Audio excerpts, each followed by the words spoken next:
মনির ভাই, আপনি নাকি 9 লাখ টাকার জমি 6 লাখ টাকায় দিচ্ছেন জমি রেজিস্ট্রি জি সহ? ভাই, আমাদের এখানে অফার চলছে 9 লক্ষ টাকার জমি 6 লক্ষ টাকায় রেজিস্ট্রি আচ্ছা, করে আচ্ছা, দিচ্ছি। কারণ হচ্ছে আমি ধারণা করছি যে নির্বাচনের পরে জমি জমার দাম বেড়ে যাবে, মানুষের ক্রয় ক্ষমতার বাইরে চলে যেতে পারে।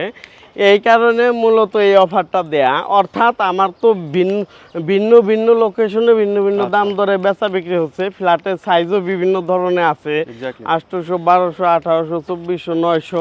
হ্যাঁ, মানে এক এক প্রজেক্টে এক এক রকম। তো আমার লিস্ট আছে, লিস্ট দেখে 3 ভাগের 2 ভাগ টাকা পরিশোধ করলেই জমি রেজিস্ট্রি পেয়ে যাবে। সামনে ইলেকশন, হ্যাঁ হ্যাঁ, পরে ইলেকশনের কিন্তু পরে জমির দাম কিন্তু বেড়ে যাবে। হ্যাঁ, পলিটিক্যাল গভর্নমেন্ট আসলে কিন্তু নরমালি জি, জমির দাম জি, ব্যবসা জি, বাণিজ্যের কিন্তু ইনক্রিজ হয়, বাড়তে জি থাকে। জি, এই জন্য জন্যই- আমি চাচ্ছি সবাই একটু ক্রয় করতে পারে যেন আচ্ছা আচ্ছা। সাধ্যের মধ্যে। দর্শক যারা এখানে জমির শেয়ার নিতে চান, 9 লাখ টাকার শেয়ার মাত্র 6 লাখ টাকা 6 লাখ টাকা রেজিস্ট্রেশন সহ, হ্যাঁ। তারা স্ক্রিনে দেওয়া নম্বরে ফোন করবেন, যোগাযোগ করবেন মনির ভাইয়ের সাথে। জি জি।